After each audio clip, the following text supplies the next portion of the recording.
Please, take your seats.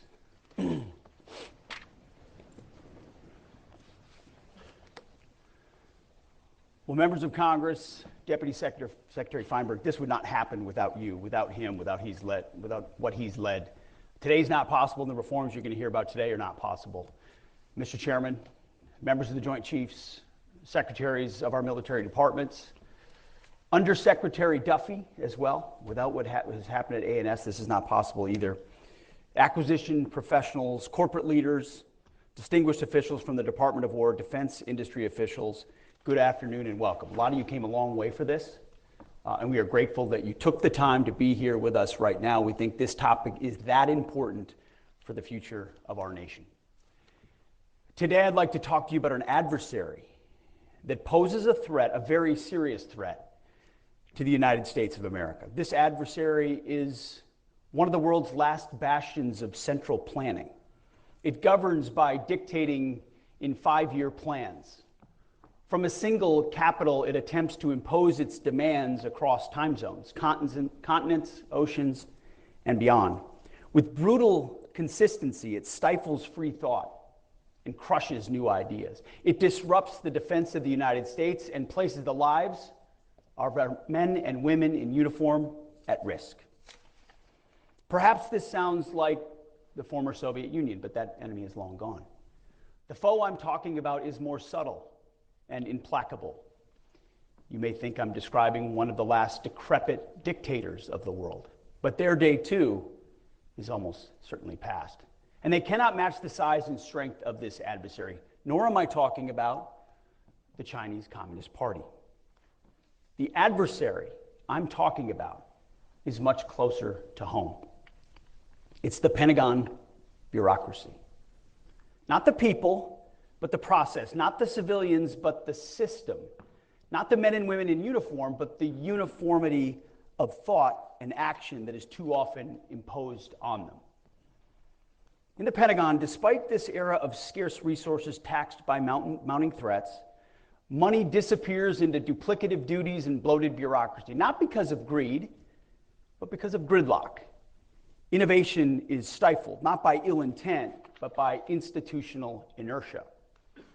Just as we must transform America's military capability to meet changing threats, we must transform the way department works and what it works on. We must build a department where each of the dedicated people here, especially the true entrepreneurs and innovators from our industrial base, can apply their immense talents to defend America, where they have the resources, access, information, and freedom to perform.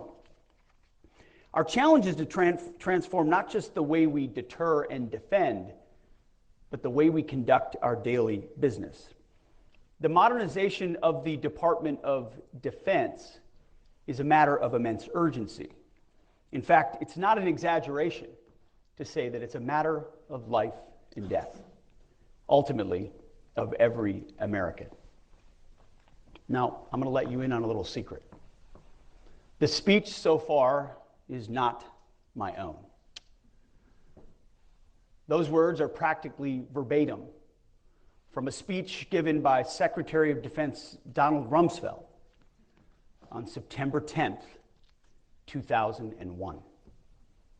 A near carbon copy 24 years later. Now, the world changed the day after he gave that speech on 9/11, and the wars in Iraq and Afghanistan began. As a result, Secretary Rumsfeld never quite had the full opportunity to implement many of his reforms. To quote him, or paraphrase him again, "We went to war with the army we had, not the army he or we wanted." Today, the need for Pentagon transformation, not just reform, is even more urgent than it was when Secretary Rumsfeld spoke those words nearly a quarter century ago. And his words are just as true now as they were then. The threat environment we face is advanced and multifaceted. Technology is evolving at an accelerated pace. The information landscape has become increasingly segmented and personal and exploited by our enemies. Many of our adversaries, as you know, don't wear uniforms and use civilians as human shields. Our enemies often activate under the threshold of armed conflict, the gray zone, and intend to destroy us from within. The world seems smaller and more familiar, yet at the same time, more complex. As I alluded to in my Quantico speech a few weeks ago, today we're undertaking a department-wide transformation of requirements, acquisition, and foreign military sales, addressing a core function of what we do at the War Department, identifying what our warfighters need, how we buy those capabilities, and then how we share those capabilities with our allies and partners, all in service of decisively winning any war that we must wage. For too long, our department has been hampered by a bureaucracy bogged down by burdensome and inefficient processes, paralyzed by impossible risk thresholds, and distracted by agendas that have nothing to do with warfighting. Naturally, such a system gives rise to a certain culture within the organization, and people adapt to that culture in order to thrive within it. The institution shapes the individuals as much as the individuals shape the institution. It becomes mutually reinforcing, and over time, the prevailing pattern becomes more and more entrenched, risk-averse, and immovable, to the point that the whole psychology of the department is stuck in a system in which process, not outcomes, matter the most. Previous administrations have tried and failed to address these issues, seeking to go around the process rather than confront it head on, leaving our military and our industrial base weaker as a result. The department's perverse process has in turn fostered a culture in today's defense industrial base that makes it unlike any other American market, uniquely tailored to the Pentagon in the worst way. Unstable demand signals, uncertain projections, and volatile customer base has caused the defense industry to adopt the same entrenched, risk-averse, and lethargic culture that we have in government. The result, an absence of urgency, a fear of innovation, and a fundamental lack of trust between the military customer and our limited, more limited than it should be, defense industrial base. What's worse, the defense industry financially benefits from our backwards culture. Schedule overruns, huge order backlogs, and too predictable cost increases become the norm. Our military and our taxpayers need a defense industrial base that it can count on to scale with urgency in a crisis, not one that is content to wait for money before taking urgent action.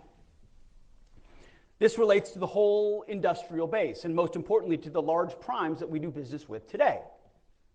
These large defense primes need to change to focus on speed and volume and to invest their own capital to get there. If we do that, the Department of War is, of course, big-time supportive of profits. We are capitalists, after all. But if they do not, those big ones will fade away. We've all heard this sort of talk before. Transformation of our acquisition process is a war of attrition, a war that we intend to win. Day by day, week by week, month by month, year by year. I'm telling you, Feinberg and Duffy won't stop. It's been the department's fault for far too long that we're in this predicament. And it will take a focused and sustained effort to succeed, and succeed we must. We will no longer ignore the plank in our own eye. The goal of this speech is not to name and shame people or companies or departments. Many of you have done important and patriotic work for our nation and this department for years. Many for decades. But rather, I wanted the opportunity to look you, my fellow patriots, straight in the eye and tell you how important you are. You will determine whether we deliver for our warfighters. You will determine whether we win our next war. Either you, our companies, our industries, our defense industrial base deliver, or we fail. It is literally life or death. Every dollar squandered on redundancy, bureaucracy, and waste is a dollar that could be used to outfit and supply the warfighter. We must wage an all-out campaign to streamline the Pentagon's process to unshackle our people from unproductive work and to shift our resources from the bureaucracy to the battlefield. Our objective is simple: transform the entire acquisition system to operate on a wartime footing, to rapidly accelerate the fielding of capabilities and focus on results. Our objective is to rebuild the arsenal of freedom. American industry and its innovative spirit are begging to be unleashed to solve our most complex and dangerous warfighting problems. We need to get out of our own way, out of your way, and enter into real partnership with you, rather than overprescribe and decelerate your natural progress. In turn, industry needs to perceive business with the Department of War from the perspective of growth and assume risk to partner with the United States. Speed and a focus on outcomes are fundamental to successful deterrence. Our warfighters require the depth of capabilities to deter any aggression and, if necessary, decisively defeat any enemy that dares to challenge America. We're talking here about transformation, not toothless reform, and we're seeking it fast. Now, some will say that any effort to reform the Pentagon bureaucracy is punishment for real or perceived slights. We think that's nonsense. I'm not here to punish, we're here to liberate. I'm not here to reform, but to transform and empower. We mean to save the bureaucracy from itself. Because the chairman and I talk about this all the time. This is a 1939 moment, or hopefully a 1981 moment. A moment of mounting urgency. Enemies gather, threats grow, you feel it, I feel it. If we are going to prevent and avoid war, which is what we all want, we must prepare now.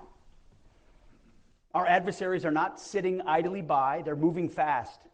They're developing and delivering new capabilities at a rate that should be sobering to every American, especially those who work in the Pentagon and in the defense industrial base. Their ambitions and intentions are bold. Their actions speak volumes, and frankly, at times we've been too damn slow to respond.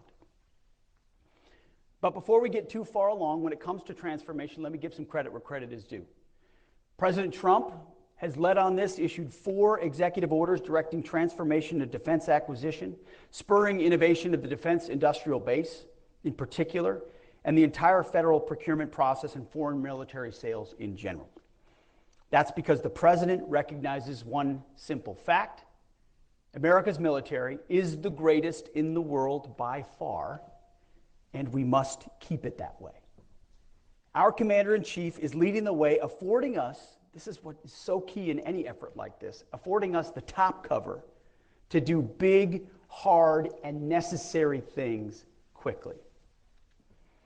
Members of the House and Senate Armed Services Committee, on a bipartisan basis, have advanced proposals to reform Pentagon procurement through the SPEED Act and the Forged Act.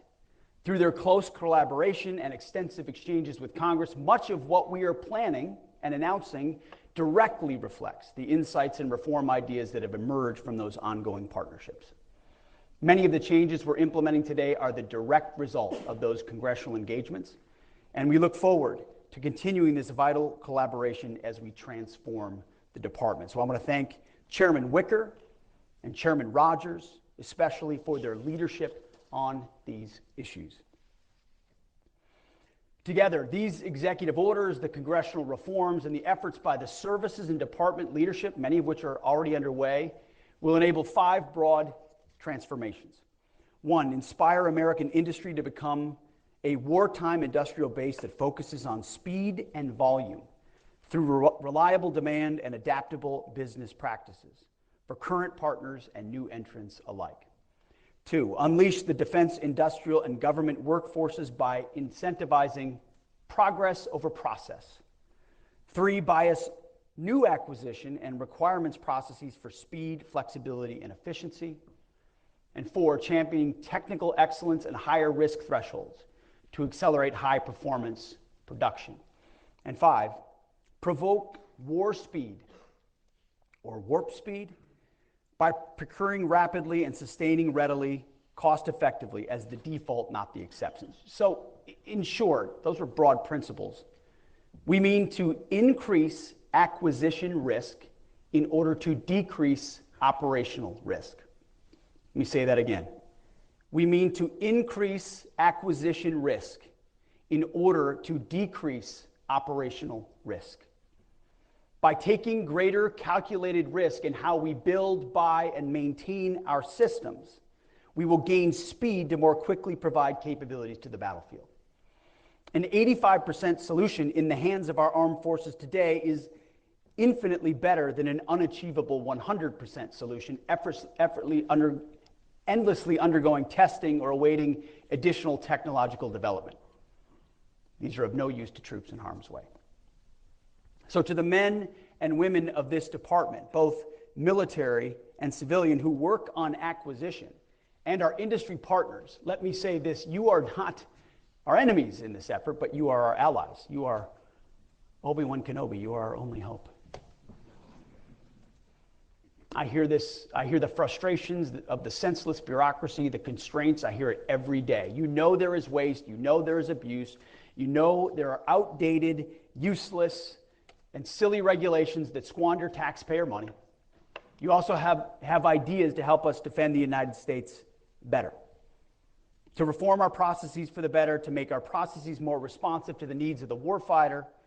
As we move forward, we need your help, and your help as we transform this effort.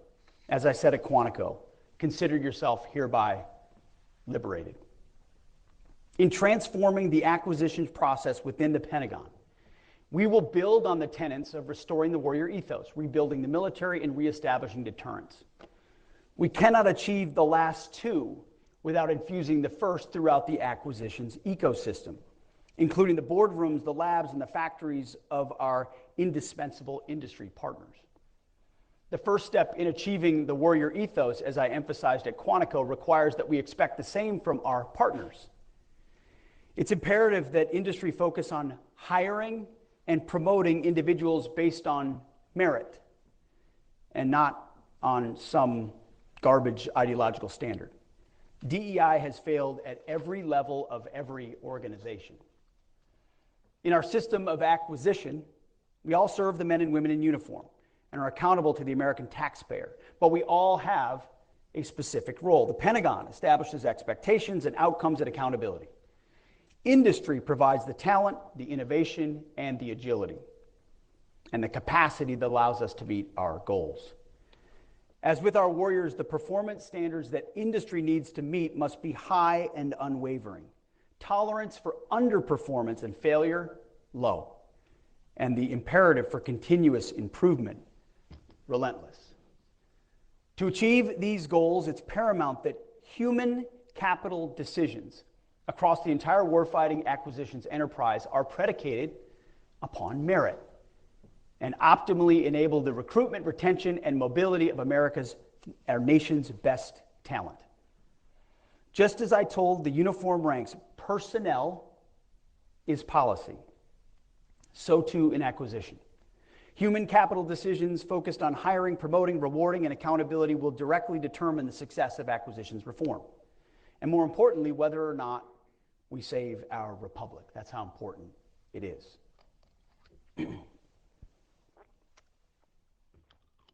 The time for half measures, it's been over for decades, as Secretary Rumsfeld's speech reminds us. We're taking bold and swift action to transform requirements development, overhaul our acquisitions process, and enhance foreign military sales. But we're not just doing this in silos. The development of this transformation has prioritized civil-military collaboration at every step, ensuring both our civilian and military leaders across the services and the joint staff directly contributed to the development of the coordination of this overhaul. This was not OSW sitting in a room thinking up ideas. This was collaborative across the Pentagon with the services and the joint staff to figure out how we can make this happen. This is a team effort at the Pentagon, not a hostile takeover. Here are the 5 overarching transformative pillars that form the foundation on the procurement process. First, we will stabilize demand signals. We will award companies bigger, longer contracts for proven systems. So those companies will be confident in investing more to grow the industrial base that supplies our weapon systems more and faster.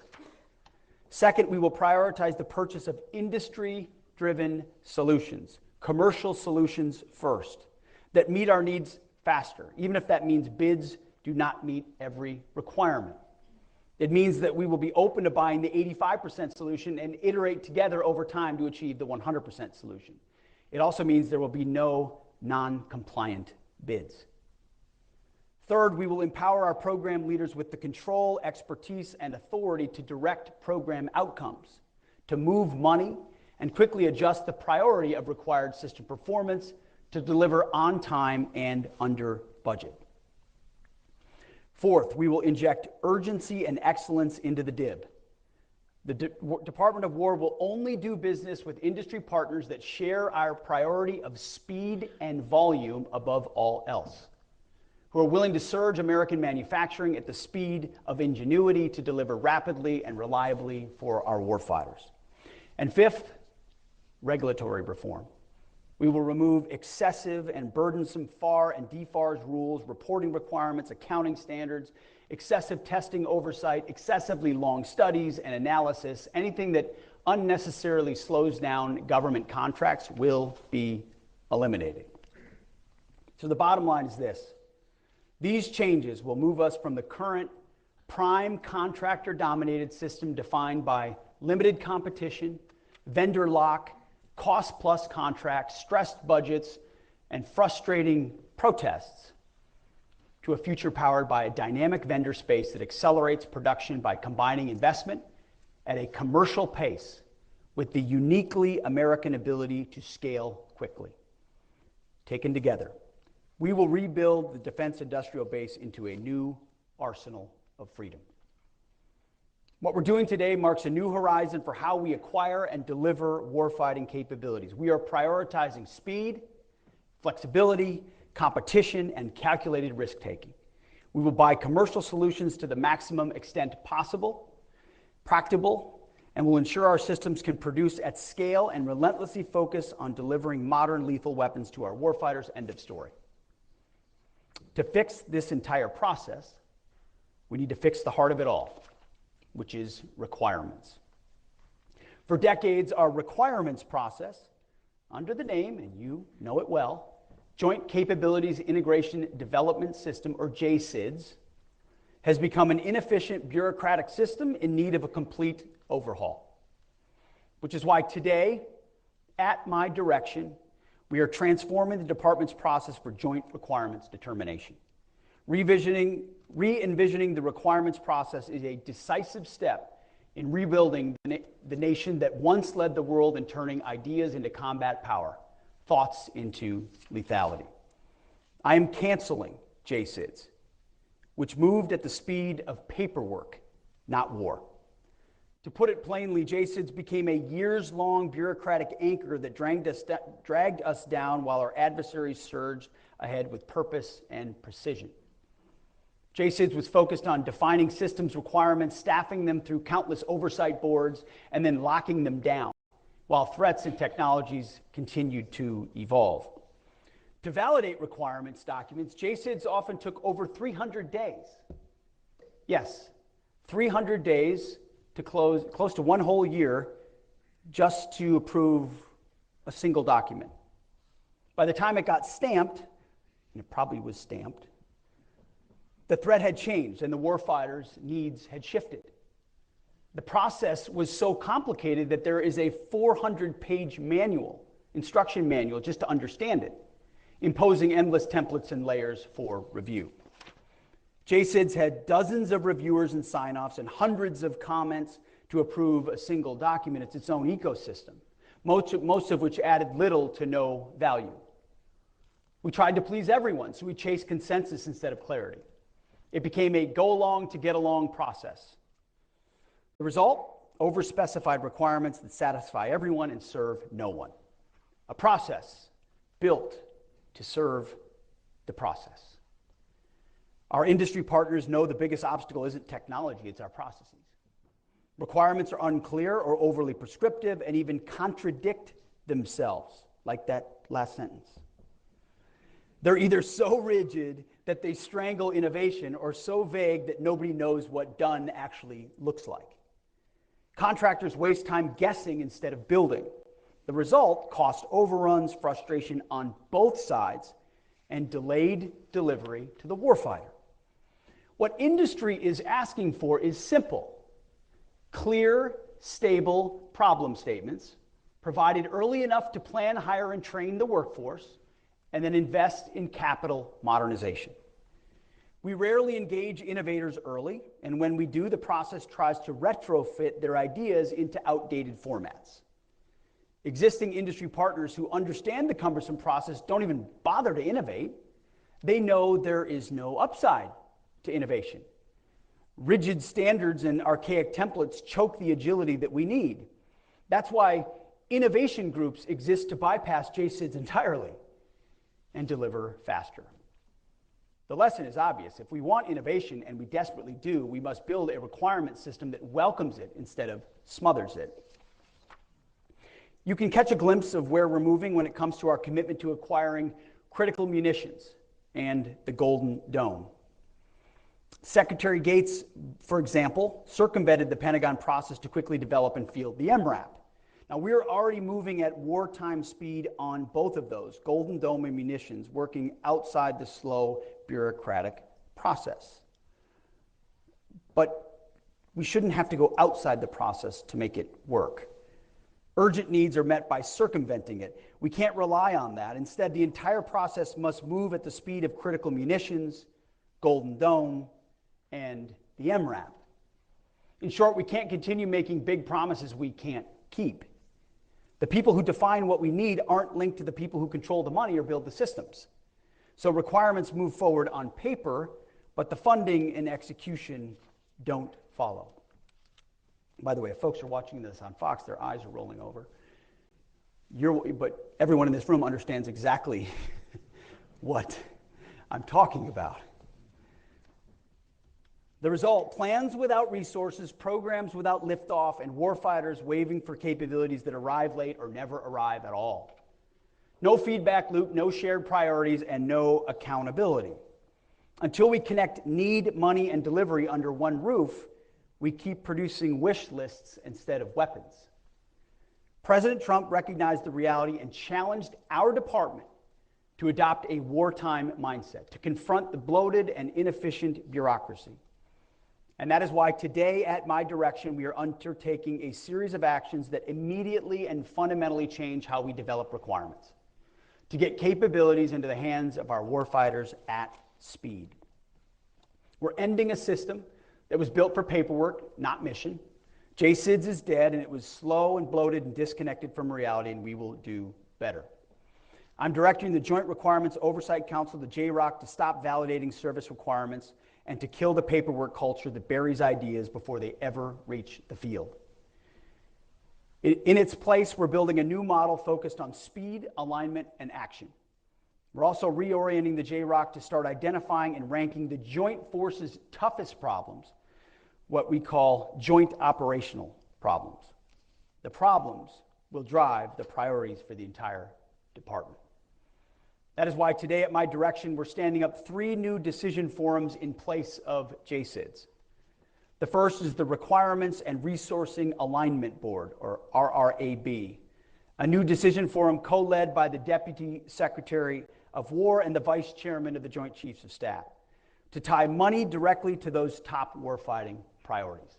We will ensure the Joint Forces' top problems are funded.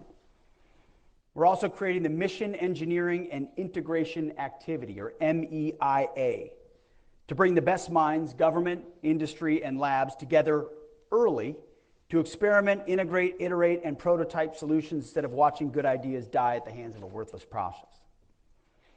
And to make sure good ideas don't die in the infamous Valley of Death, we're establishing the Joint Acceleration Reserve, or JAR, a funding pool set aside to move promising solutions straight into the fight.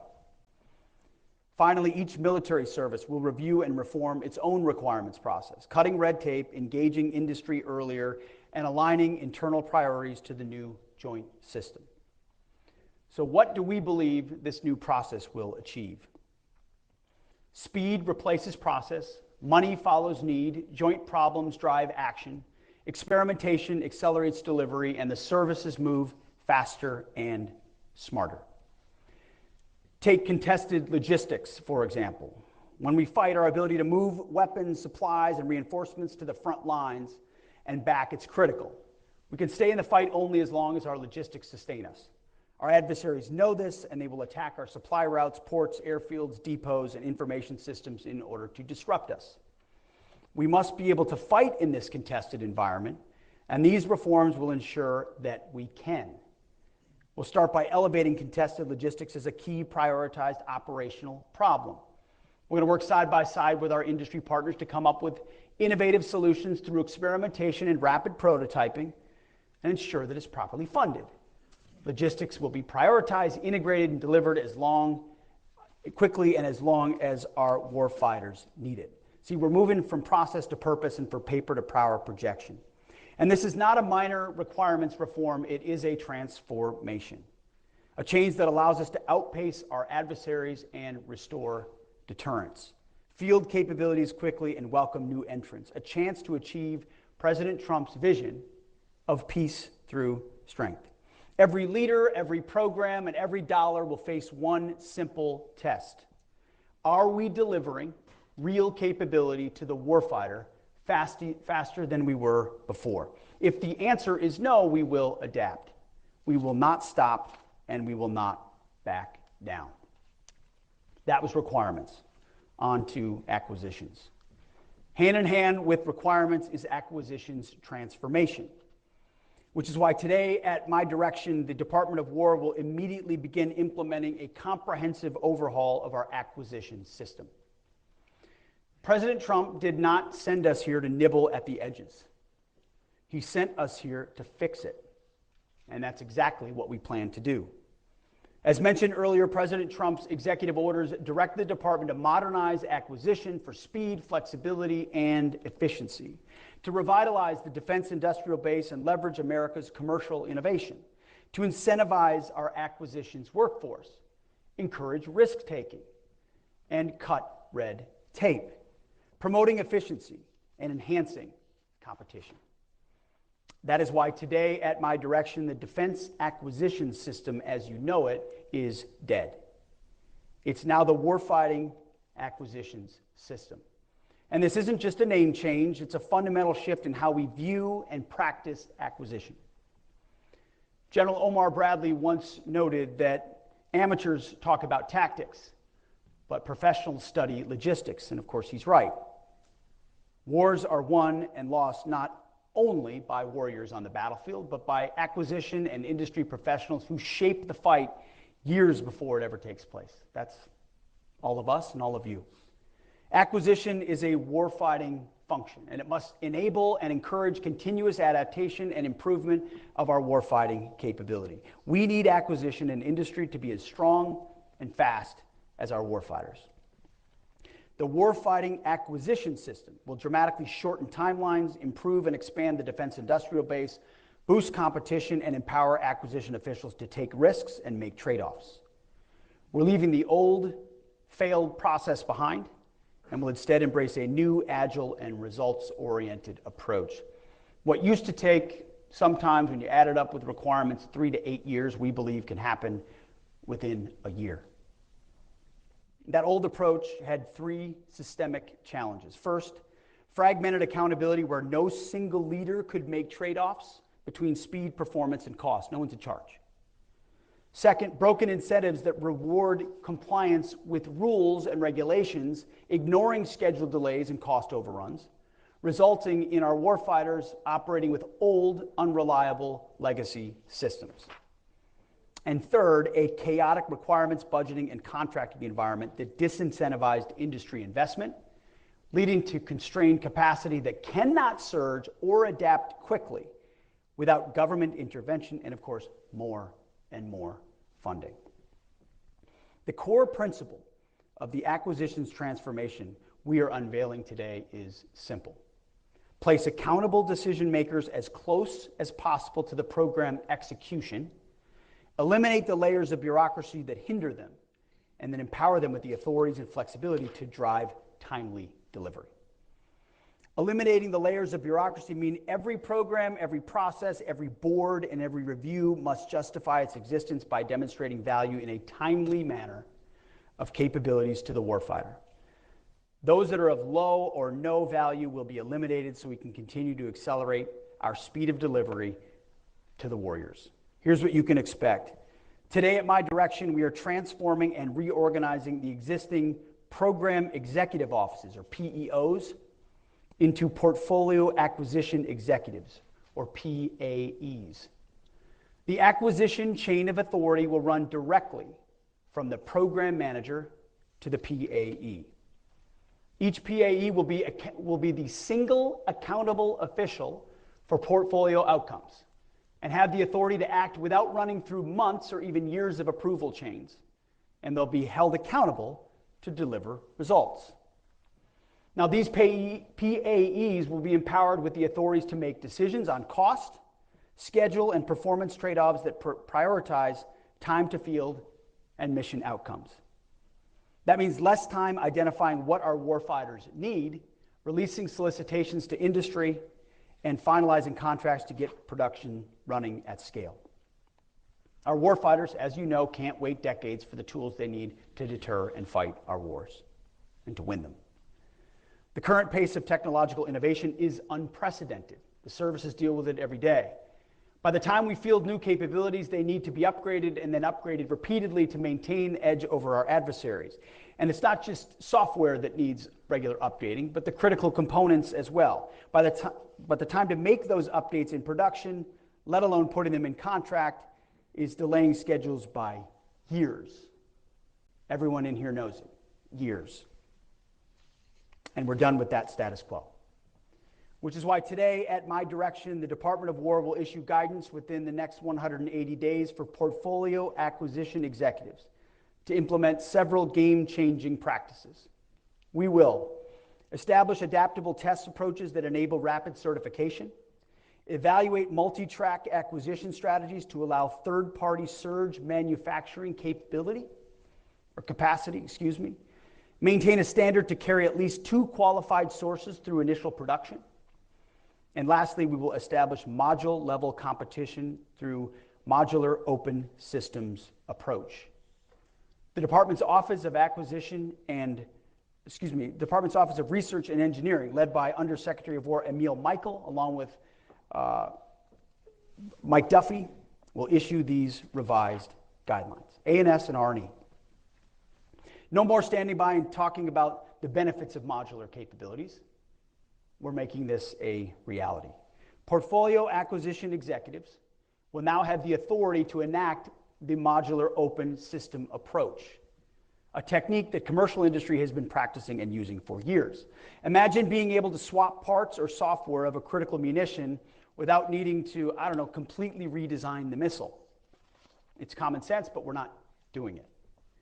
Updating our lethal capabilities in real time should be the norm, not waiting years to redesign, produce, and field a platform just to have it just in time for it to undergo another round of updates. Around-the-clock software updates should be a given, just like on your smartphone, to improve performance and critically protect our infrastructure against rapidly evolving cyber threats. It's all about empowering innovation and not stifling it. It's about the defense industry leveraging practices the commercial sector has already perfected, things like computer-aided design, digital processes, building virtual models, and 3D printing. We will break down monolithic systems and build a future where our technology adapts to the threat in real near time. Contracting officers will be embedded within program teams and accountable to program leaders, shoulder to shoulder with our engineers, operators, and warfighters, the ultimate end users, who can provide critical real-world user feedback to the engineers. Contracting officers' performance will be judged not on mindless compliance with thousands of pages of regulations, but on mission outcomes. The portfolio chain of command are the ones in charge. They're responsible for mission success. If the mission is not successful, there will be real consequences. We will ensure accountability by extending PAE tenure to be longer than the current PEO service times. We will leverage taxpayer dollars in a more accountable, flexible, and deliberate manner to maximize their value across capability portfolios. We will shift funding within portfolios' authorized boundaries, swiftly and decisively to maximize mission outcomes. If one program is faltering, funding will be shifted within the portfolio to accelerate or scale a higher priority. If a new or more promising technology emerges, we will seize the opportunity and not be held back by artificial constraints and funding boundaries that take months or even years to overcome. And we will partner with Congress at every step of the way for seeking maximum flexibility empowered by transparency. Instead of each program acquiring its own infrastructure, portfolios will invest in common platforms, interfaces, and test ranges. No more endless delays or bureaucratic gridlock. No more customized acquisition pathways. The battlefield doesn't work that way, and neither should our capability development.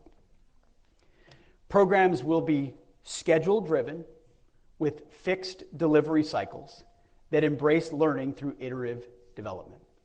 Our combatant commanders will get operational capabilities years earlier on mature technologies before the threat window actually closes. We will require rapid fielding dates with clear goals for unit cost ceilings and reasonable mission effectiveness standards. All other attributes must remain tradable. We will be agile and respond to rapidly changing threats and battlefield conditions, empowering the PAE to seek deviations, waivers, and delegation authorities to deliver a highly responsive acquisition capability. We will eliminate unnecessary technical standards and compliance requirements that add little or no value to fielding lethal capabilities. We will create lean technical advisory processes to inform accelerated decision-making. We want technical rigor without sacrificing speed. Technical rigor will only come from people most engaged in the program, and they should have a large voice in the process. No more lengthy, inefficient reviews by people who are out of the loop and add nothing but time to the process. We will focus on the operational problems that material solutions are intended to address. We will prefer alternate proposals or solutions that deviate from stated requirements but more effectively achieve operational objectives. Evaluation criteria will focus on mission effectiveness, not specification compliance. We're not just buying something. We're solving life and death problems for our warfighters. We're not building for peacetime. We are pivoting the Pentagon and our industrial base to a wartime footing. Building for victory should our adversaries FAFO. That's why today, at my direction, the Department of War is delivering a plan to streamline test and evaluation requirements. Testing early and often is essential at certain stages of development, but testing for the sake of testing inhibits progress and delays delivery. We will shine a light on performance standards as well, which is why today, at my direction, we are mandating portfolio scorecards with primary performance measures focusing on what truly matters: the time it takes to put weapons in the hands of our men and women who use it if and when necessary. We'll also continue to focus on operational availability and mission capability rates of our current weapon systems. Far too many of our systems are not available to fight right now, as they languish in depots and shipyards for repairs and maintenance, or wait years for parts and the prime contractor to repair the system. We will maximize the number of weapon systems that are available for conflict. The faster we can deliver modern weapon systems, the faster we can retire decades-old legacy systems. We will tailor other measures to each portfolio's specific needs. No hiding, no excuses. Results will be clear and drive improvement, and everyone is responsible for raising opportunities for improvement. Speed and volume will rule. We will foster competition, embrace modularity, and pursue multi-source procurements at every opportunity, moving fast to contract, test, scale, and deploy when a solution is clear. We will strive to maintain at least 2 qualified sources for critical program components. We will minimize getting ourselves into single-source situations where contractors have monopoly power over a key warfighting capability. We will enable third-party integration without prime contractor bottlenecks. Success will be measured by the ability of qualified vendors to independently develop, test, and integrate replacement modules at the component level throughout the system life cycle. There's no more complacency and no more monopolies. To make competition easier, we will increase incentives for component level competition. This is about more than optics. It's about delivering better components at lower cost. Multi-track acquisition is the future. Now, I'm not talking about 2 sources that were bought out by the same prime to give the illusion of choice. I'm talking about meaningful choice, where quality and speed matter and where prices go down. Moreover, today, at my direction, commercial products and offerings will be the default policy. We will enhance the presumption of commerciality. Within 90 days, we will issue guidance that demands a commercial-first and alternative proposals policy to enhance flexibility. We will harness more of America's innovative companies to focus their talent and their technologies on our toughest national security problems. We're leaving too much on the cutting room floor. We want them to deliver novel solutions to our warfighters so that we have an overwhelming advantage in future wars. Our goal, as you know, is to never enter a fair fight. The bottom line is we're buying solutions, not specifications. We will evaluate results, not paperwork. If a better solution exists outside the traditional channels, we will find it and we will acquire it. And that is why, as part of this transformation today, at my direction, we are establishing the Wartime Production Unit, or WPU, at the Department of War. This new unit has been redesigned from the existing Joint Production Acceleration Cell and will focus on transforming how we accelerate the delivery of critical capabilities to our warfighters. We will accomplish this by leveraging a dedicated deal team, empowered to forging groundbreaking business deals that revolutionize production capacity and completely overhaul contract execution. The deal team will reinforce our contracting workforce, enabling them to work with newly empowered PAEs to negotiate with vendors based on a broader perspective of the vendor's total book of business within the department, rather than through the lens of a single program, creating leverage and incentives not previously applied. This deal team will craft financial incentives that drive contractor performance, demanding on-time delivery of the weapons our warfighters desperately need. It's about faster negotiations, better results, and a commitment to complete transparency and cooperation between the government and our industry partners. The Wartime Production Unit will manage and execute direct support for our top acquisition production priorities. To ensure that we have the best minds in the business, we will bring in a wide variety of the nation's most talented experts to advise on industrial production optimization. We have already been doing this, we are doing it, and it's been led by the Deputy Secretary of War, and the results thus far have been fantastic. We plan to scale it and scale it quickly. Many talented operators are already on board at the Pentagon. Former industry executives who are serving our country to drive success. We call them business operators for national defense, or BOND. I encourage those listening who are interested to reach out if you have the skills to contribute to the defense industrial renewal we are embarking on. This may seem like an obvious change, but it's new for our department to empower world-class operators to help drive necessary change from the Pentagon to industry. This initiative is not a pilot program. It's a fundamental shift in how we arm our warfighters. We are committed to dominating the modern battlefield, and that domination starts with a wartime industrial base focused on execution and operational success. as you know, everyone in this room knows, building the arsenal of freedom will not happen overnight, and it will require considerable investment and resolve to expand the department's buying power. As you're all familiar, the cycle of annual budgets limits the department from providing long-term demand signals to industry. However, there's a world of opportunity with alternative investment strategies to expand our industrial base.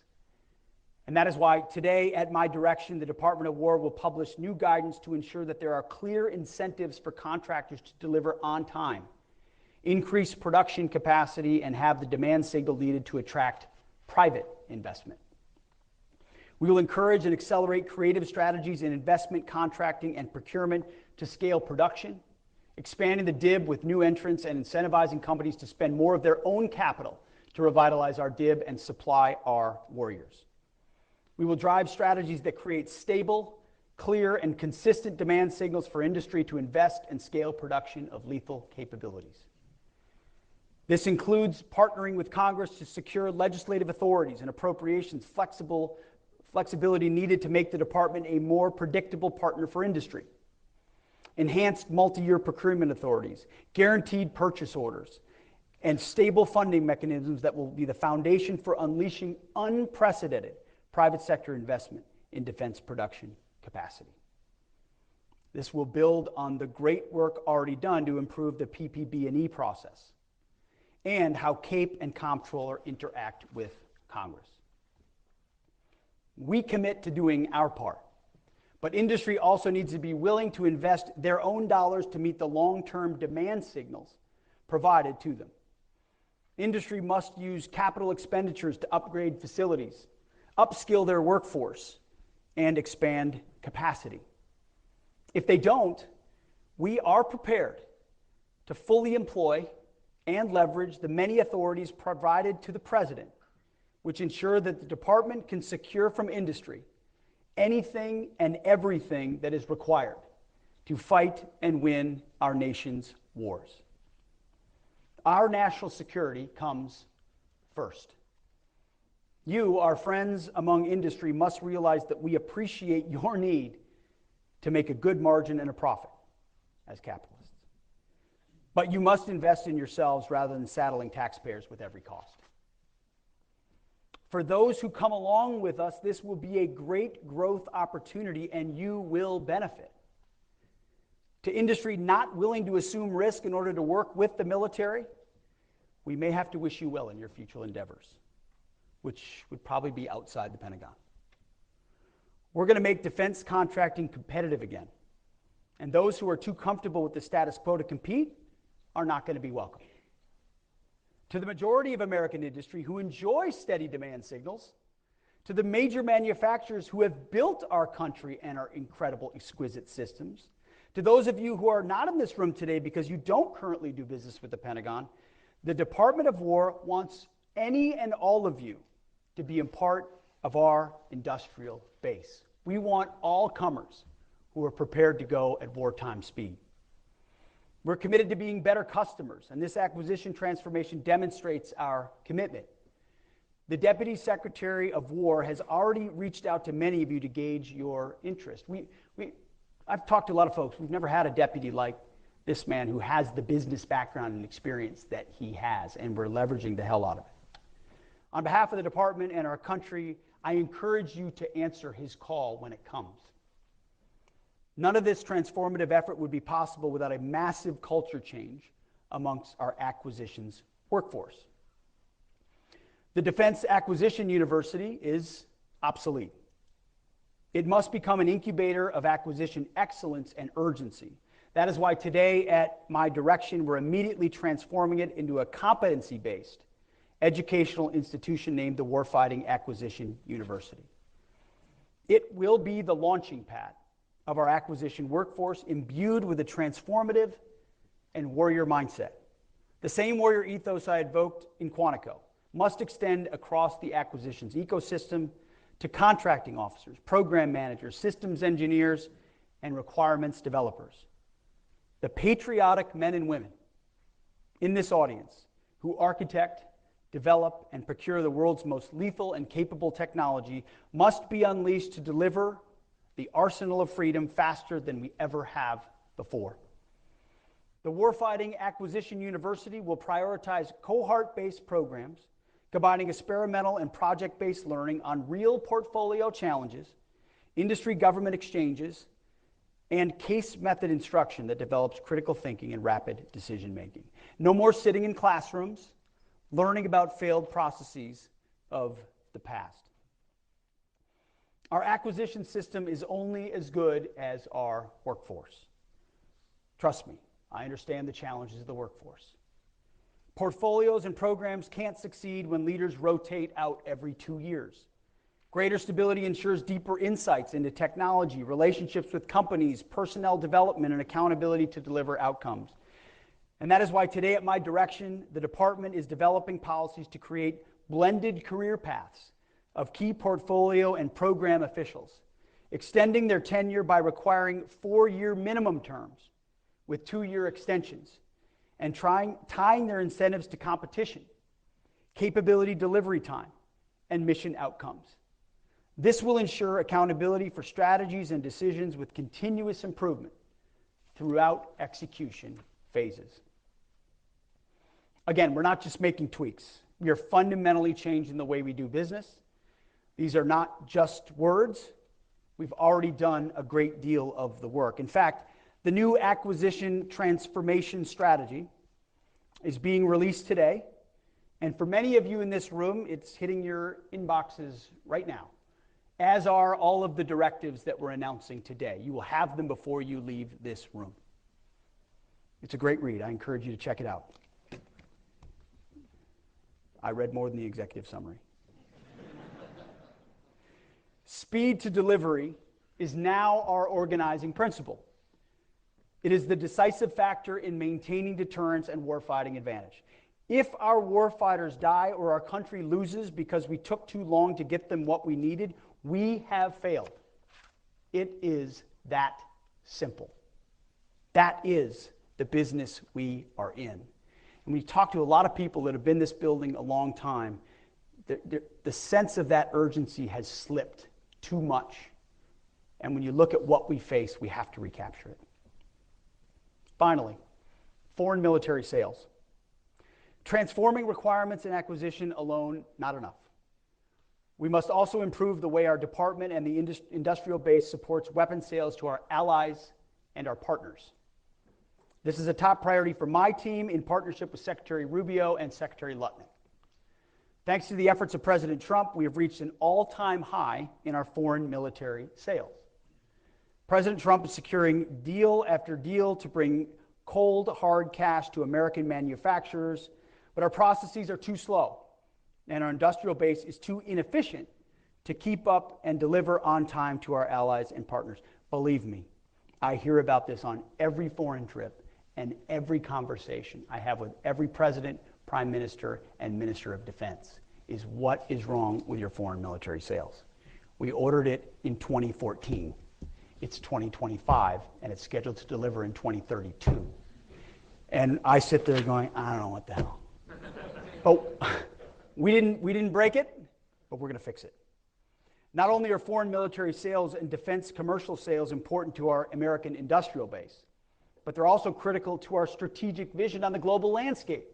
Burden sharing has been a key pillar of President Trump's and the Department of War's agenda. And to accomplish this, our allies and partners must be armed with the best and most interoperable weapons systems in the world. Foreign military sales allow our warfighters to stand shoulder to shoulder with our allies to face dangerous global challenges. We're solving it. Hundreds of billions of dollars annually in foreign military sales and defense commercial sales for American-made weapon systems will provide our companies with the fuel to invest in new manufacturing plants, hire engineers, and source components and materials from thousands of subcontractors and suppliers. More effective FMS and DCS will help revitalize the industrial base, you know this, create tens, if not hundreds of thousands of American jobs, lower the cost of deterrence to the U.S. taxpayer, and accelerate capability delivery to our partners that want to buy American-made. They don't want to buy Russian, they don't want to buy Italian, they don't want to buy French, they want to buy American, but they don't want to wait a decade for it. So what's been the issue? red tape, inefficiency, and a lack of investment in our defense industrial base. But we're sitting on a massive opportunity to supercharge our defense sales and industrial might, to add the surge capacity we need to increase volume for American stocks. The key lies in cracking the code on process efficiency and aligning sales with our efforts to revitalize the defense industrial base. We need to eliminate the backlogs and strengthen the critical supply chains that contribute to delivery delays. When we promise to supply our partners with critical capabilities, we must deliver on time every time. Our success ensures their ability to fight and win, and we can and must do better. We're taking decisive action to resolve it.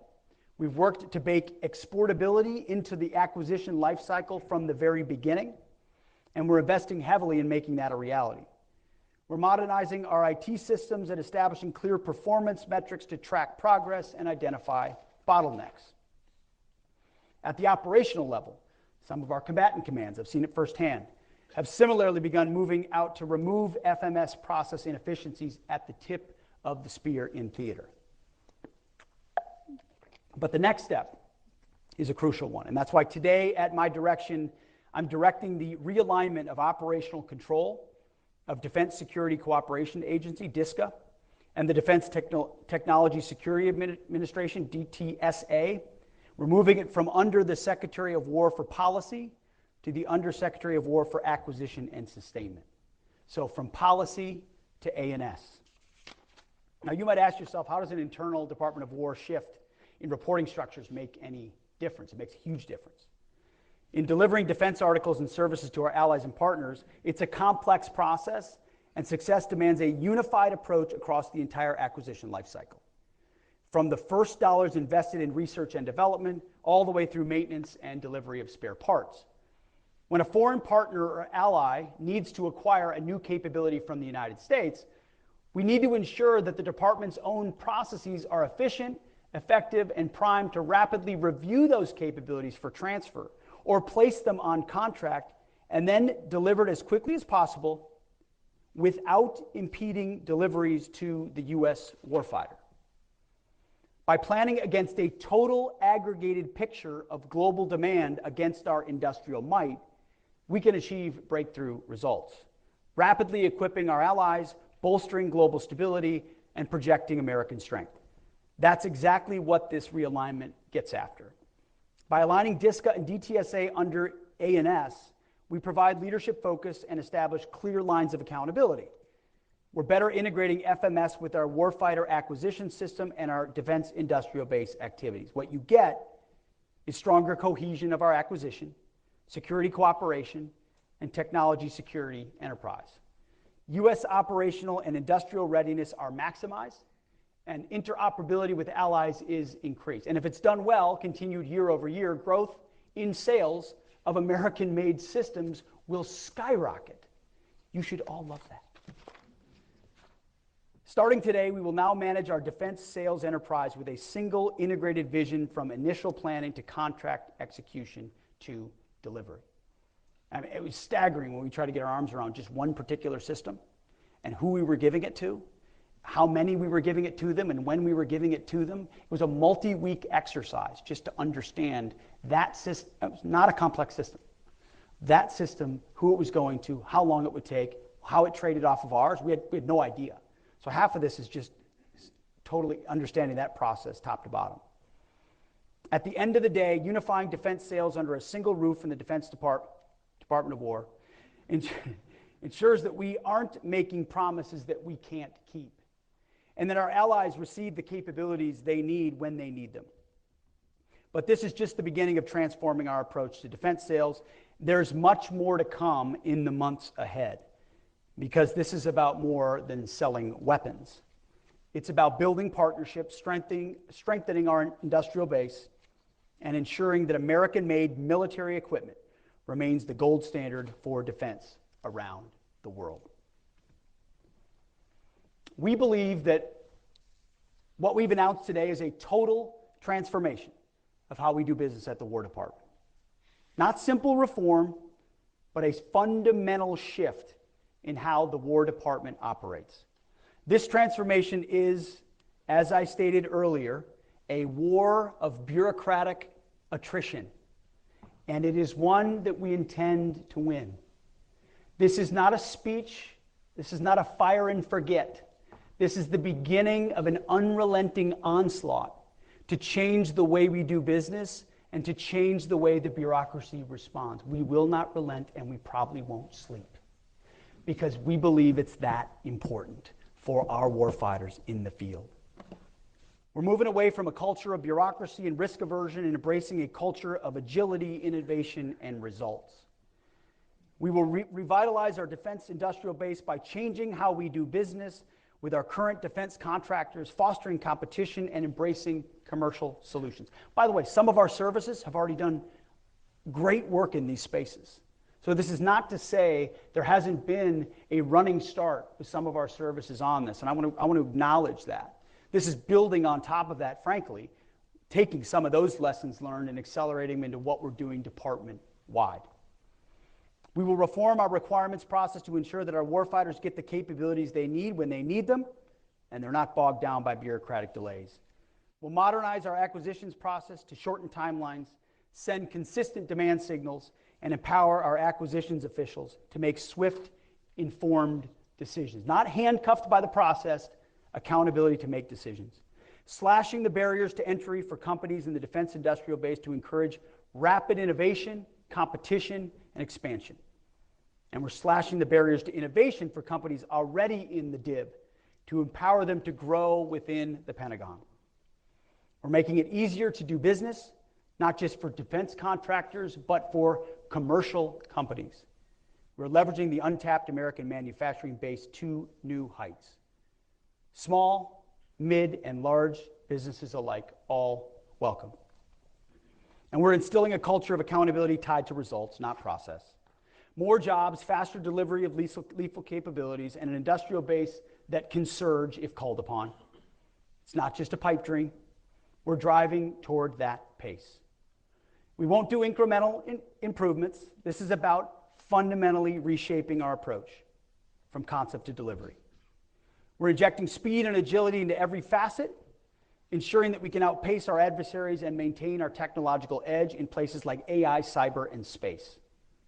It's not about building a military that is not only strong, but it's how to be adaptable, resilient, and ready to meet any challenge with a magazine depth that makes sure that any fight we choose or that which is thrust upon us is an unfair battle. So much of this is about magazine depth.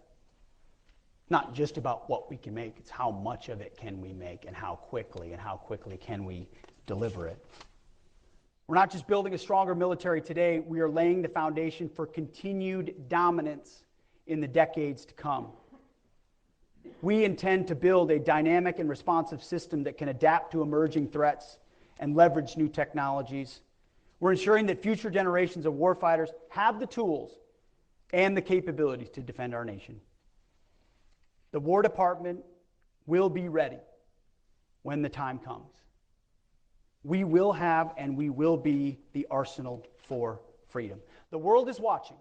Our adversaries are watching. Our allies are watching. We must show them that America is back stronger and more determined than ever to defend our interests and uphold freedom. Our warfighters are depending on us, and we cannot fail. Let there be no question. The 2.1 million Americans who wear our nation's cloth, active, guard, and reserve, and the hundreds of thousands who support them in suits, in coveralls, in welding helmets, they comprise the finest military in the history of the world, no doubt. They stand ready to face down any threat, anytime, anywhere. President Trump says it all the time, and he's completely right. We have the best, strongest, most lethal military in the world. Our job is to liberate them from any antiquated systems and incentives of the past, delivering them the military of the future at speed. We know the threat. I know the threat. You know the threat. We know the environment. This is our moment.